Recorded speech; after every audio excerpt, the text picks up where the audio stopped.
আসসালামু আলাইকুম, সবাইকে স্বাগতম।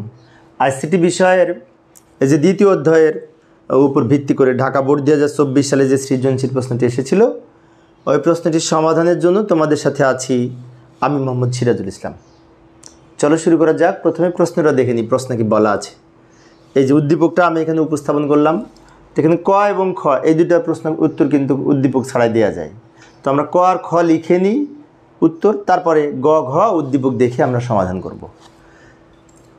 তো ক নাম্বারে বলছে ক্লায়েন্ট সার্ভার নেটওয়ার্ক কি। তো ক্লায়েন্ট সার্ভার নেটওয়ার্ক হচ্ছে এই যে এখানে যে চিত্রটা দেখতে পাচ্ছি, মাঝখানে হচ্ছে সার্ভার, চারিদিকে ক্লায়েন্ট।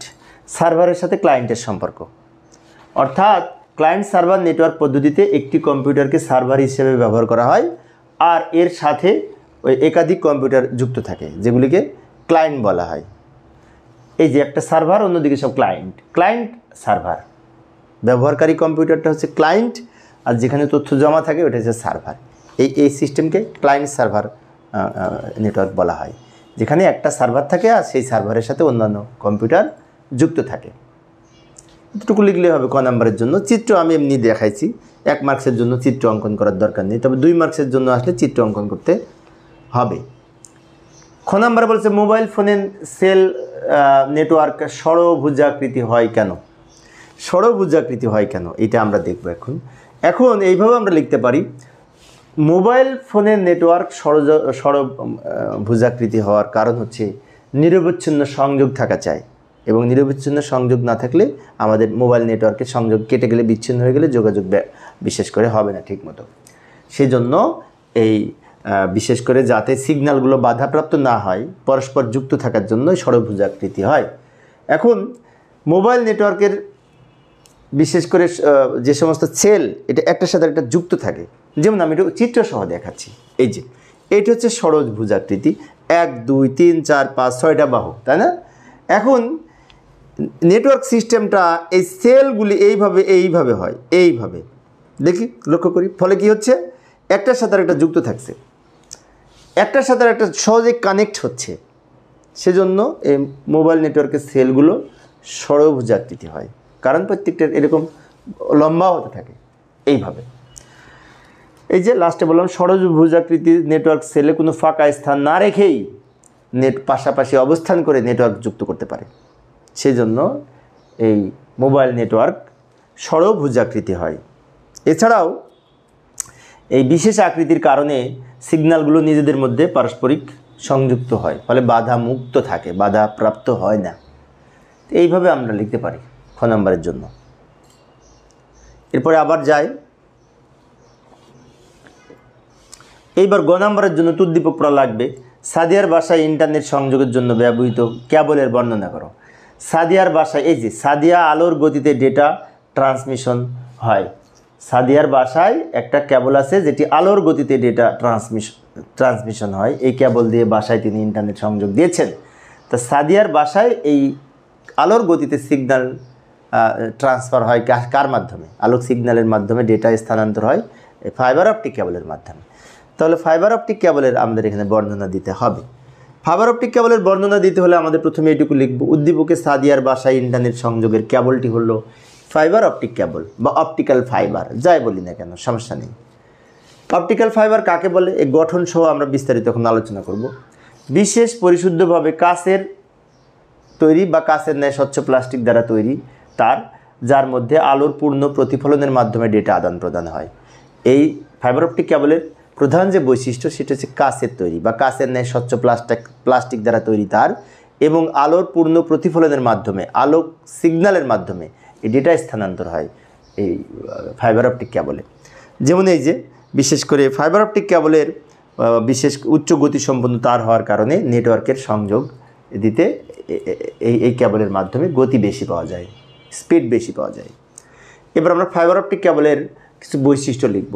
এই ক্যাবলের মূল কেন্দ্রে একটি কাচের তৈরি, এই যে এখানে ফাইবার অপটিক ক্যাবলের ছোট্ট গঠন, এই যে মূল মেন যে কোর যে অংশটা সেটা কাচের তৈরি বা কাচের ন্যায় স্বচ্ছ প্লাস্টিক দ্বারা তৈরি।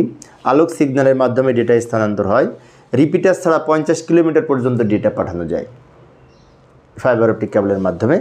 এবং এই ব্যান্ডউইথ হচ্ছে 10 Mbps থেকে 10 Gbps পর্যন্ত, 10 Mbps থেকে 10 জিবিপিএস পর্যন্ত এটার আপলোড ডাউনলোড স্পিড, এবং এই অন্তরক পদার্থ দিয়ে তৈরি হওয়ায় এটি ইএমআই মুক্ত, মানে বেশি নয়েজ হয় না। আবার আমি এখন আসল যে বিষয় সেটা হচ্ছে ফাইবার অপটিক কেবলের গঠন বর্ণনা করব। এই গঠনটি দেখলে দেখতে পাই এটা হচ্ছে ফাইবার অপটিক কেবল। এই ভিতরের একটা অংশ, তার উপরে আর একটা অংশ, তার উপরে আর একটা অংশ। ভিতরের অংশটাকে কোর বলে, কোর মূল অংশ, আর তার উপরের অংশটাকে ক্ল্যাডিং বলে। তার উপরের সবার উপরের ওই কমলা অংশটাকে জ্যাকেট বলে, কোর, ক্ল্যাডিং, জ্যাকেট। এই তিনটা হচ্ছে ফাইবার অপটিক কেবলের প্রধান গঠন। এগুলো সম্পর্কে একটু আমরা ব্যাখ্যা দিব। প্রথমে আসে কোর। কোরের কাজ হচ্ছে অপটিক্যাল ফাইবারের সবচেয়ে ভিতরের অংশটিকে কোর বলে, যা কাঁচ বা কাঁচের ন্যায় স্বচ্ছ প্লাস্টিক দ্বারা তৈরি। এই কোর অংশের মধ্য দিয়ে পূর্ণ অভ্যন্তরীণ প্রতিফলনের মাধ্যমে ডেটা স্থানান্তর হয়। এখানে বলা হচ্ছে ভিতরের অংশটাকে কাঁচের তৈরি এবং এটিকে কোর বলে। আলোক সিগন্যাল এই কোর অংশের মধ্য দিয়ে বিশেষ করে পূর্ণ প্রতিফলনের মাধ্যমে স্থানান্তর হয়। তারপরে ক্ল্যাডিং। একটু দ্রুত লিখে দিচ্ছি সময় সেভ করার জন্য, তা না হলে তো অনেক সময় লাগবে। লক্ষ্য করি, ক্ল্যাডিংটা হচ্ছে কোরের ঠিক উপরের অংশ। কোরের ঠিক উপরের অংশটাকে ক্ল্যাডিং বলে। এই বিশেষ করে যখন আলোক রশ্মি প্রতিফলিত হয় তখন পুনরায় যাতে কোরের মধ্যে অবস্থান করে, প্রতিফলিত হয়ে ফিরে এসে আবার কোরের মধ্যে থাকে, তার জন্য এই ক্ল্যাডিংটা ব্যবহার করা হয়। এবং সবার উপরের অংশটাকে জ্যাকেট বলে। জ্যাকেট হচ্ছে ফাইবার অপটিক কেবলের বাইরের অংশ, যা প্লাস্টিক দ্বারা তৈরি। এটি কোর এবং ক্ল্যাডিংকে আবৃত রেখে তারকে বিশেষ করে রক্ষা করে। এক কথায় এটা মজবুত বাইরের অংশটা, যেটি প্লাস্টিক দিয়ে তৈরি, জ্যাকেট বা বাহিরের কাভার বলা যায় এটিকে, তাই না? তো এইভাবে আমরা গঠন ব্যাখ্যা করতে পারি। এবার আবার ঘ নাম্বারে আসলাম। ঘ নাম্বারে বলেছে উদ্দীপকে উল্লেখিত ট্রান্সমিশন মেথড দুটির মধ্যে কোনটি দক্ষতা বেশি তা গাণিতিকভাবে প্রমাণ করো, এবং সিদ্ধান্তটি ব্যয়বহুল নাকি সাশ্রয়ী তা বিশ্লেষণপূর্বক মতামত দাও। দারুণ একটি প্রশ্ন। এইখানে বলছে ডেটা ট্রান্সমিশন মেথড তো বিভিন্ন প্রকার আছে। সিরিয়াল ডেটা ট্রান্সমিশন 3 প্রকার, অ্যাসিনক্রোনাস, সিনক্রোনাস, আইসোক্রোনাস। এইখানে 2টা মেথডের কথা বলেছে। প্রথমে বলেছে character by character data transmission হয়। ক্যারেক্টার বাই ক্যারেক্টার একটা করে অক্ষর ট্রান্সমিট হয়, এটা হচ্ছে এই অ্যাসিনক্রোনাস ডেটা ট্রান্সমিশন সিস্টেমে। আবার ব্লক আকারে ডেটা ট্রান্সমিশন হয়, বিশেষ করে এই সমান বিরতিতে। তার মানে এইটা আবার ব্লক আকারে ডেটা ট্রান্সমিশন হয়, এটা সিনক্রোনাস ডেটা ট্রান্সমিশন সিস্টেমে। তার মানে কি এখানে 2টা মেথড বলেছে। প্রথমটি হচ্ছে ক্যারেক্টার বাই ক্যারেক্টার, যেটি অ্যাসিনক্রোনাসের বৈশিষ্ট্য, পরেরটি ব্লক আকারে, যেটি সিনক্রোনাসের বৈশিষ্ট্য। এখন অ্যাসিনক্রোনাস এবং সিনক্রোনাসের কাকে বলে এবং এগুলোর দক্ষতা সম্পর্কে আমি একটু ব্যাখ্যা দিব। এই যে লক্ষ্য করি, উদ্দীপকে উল্লেখিত ক্যারেক্টার বাই ক্যারেক্টার ট্রান্সমিশনটি হচ্ছে অ্যাসিনক্রোনাস ট্রান্সমিশন মেথড। আর আবার আইসিটি স্যারের ব্লক আকারে ডেটা ট্রান্সমিশন পদ্ধতিটি হচ্ছে সিনক্রোনাস ডেটা ট্রান্সমিশন মেথড। এটুকু প্রথমে লিখে নিব। এদের মধ্যে পার্থক্য, এই দুইটির মধ্যে কার বেশি দক্ষতা সেটি গাণিতিকভাবে প্রমাণ করে দেখানো হলো। এটা আমরা এখন গাণিতিকভাবে প্রমাণ করব যে কার দক্ষতা বেশি। অঙ্ক করে প্রমাণ করতে হবে। চাই অঙ্কের মাধ্যমে আমি প্রমাণ করে দেখাচ্ছি। তো প্রথমে আমরা অ্যাসিনক্রোনাসে এই দক্ষতা যাচাই করব। তো অ্যাসিনক্রোনাসের দক্ষতা যাচাইয়ের নিয়ম হচ্ছে, সূত্রটি হচ্ছে ট্রান্সমিশন দক্ষতা সমান প্রকৃত ডেটা বাই মোট ডেটা গুণ 100। প্রকৃত ডেটাকে মোট ডেটা দিয়ে ভাগ করে 100 দিয়ে গুণ হবে। এখন অনেক শিক্ষার্থীর মনে হতে পারে প্রকৃত ডেটা কি আর মোট ডেটা কি? প্রকৃত ডেটা মানে আমি যতটা পাঠাবো, যত বিট আমি এক কম্পিউটার থেকে আরেক কম্পিউটারে পাঠাবো, আর ওই বিটের সাথে আরও অতিরিক্ত বিট যুক্ত করতে হয়, সে অতিরিক্ত বিট সহ হচ্ছে মোট ডেটা। আচ্ছা, আমি এখানে দেখাচ্ছি, লক্ষ্য করি। মনে করি 1 কিলোবাইট আমি ডেটা এক কম্পিউটার থেকে আরেক কম্পিউটারে পাঠাবো। এখন 1 কিলোবাইটে কিন্তু 1024 বাইট হয়, তাই না? তাহলে আমার মোট ডেটা হবে 1024 বাইট ইন্টু অতিরিক্ত এই যে 1024 বাইটের সাথে আর আমার অতিরিক্ত কয়েকটি বিট প্রয়োজন হবে। কেন বিট প্রয়োজন হবে?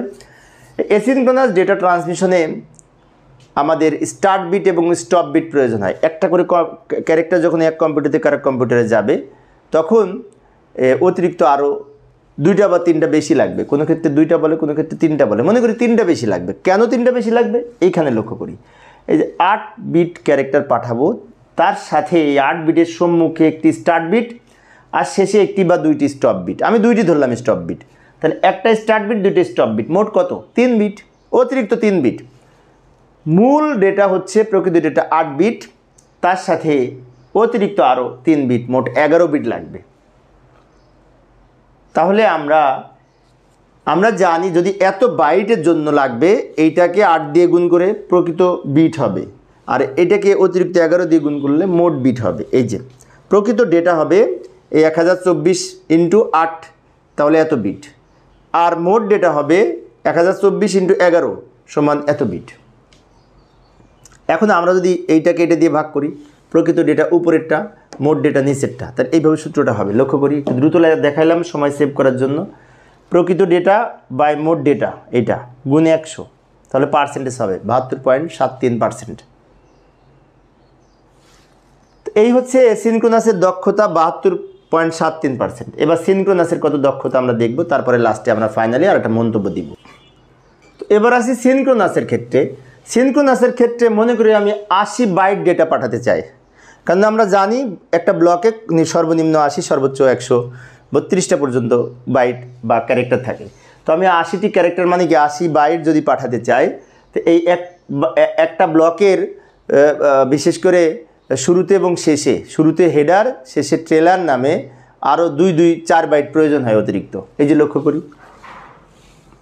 2 বাইট হেডার 2 বাইট ট্রেলার, তা 2 আর 2 4, তা 4 আর এই 80 কত 84, তাহলে 80-র জন্য আমার দরকার হচ্ছে 84, মানে এইখানে আমার প্রকৃত ডেটা হচ্ছে 80 আর মোট ডেটা হচ্ছে 84। তাহলে এইখানে আমরা যখন ভাগ করব, এই যে মোট ডেটা হবে এই 80-র সাথে অতিরিক্ত আরও 4 বাইট যুক্ত হবে, আর প্রকৃত ডেটা হবে 80, মানে আমি যেটা পাঠাবো সেটা প্রকৃত, আর মোট ডেটা হবে আরও 4 বাইট অতিরিক্ত লাগবে হেডার টেলার মিলে। এখন আমাদের সূত্রটা এরকম হবে, এই যে সিনক্রোনাসের দক্ষতা 80/84 ইন্টু 100 সমান 95.24%। তাহলে এখানে 95% আর ওখানে 72%। তা আমরা লক্ষ্য করলে দেখতে পাই যে সিনক্রোনাসের দক্ষতা বেশি। তাহলে লাস্টে ফাইনালে লিখে দেব, উপরোক্ত আলোচনা হতে বলা যায় যে উল্লেখিত ট্রান্সমিশন মেথডের দুটির মধ্যে সিনক্রোনাসের দক্ষতা বেশি, তাই আমাদের সিনক্রোনাস পদ্ধতিতে ডেটা স্থানান্তর অ্যাসিনক্রোনাসের চেয়ে স্পিড বেশি পাওয়া যাবে। তো এইভাবে আমরা লিখতে পারি। তো প্রিয় শিক্ষার্থী বন্ধুরা, ইসলাম আর আজকের আলোচনার বিষয়, পরবর্তী ক্লাসে দেখার আমন্ত্রণ রইল। খোদা হাফেজ।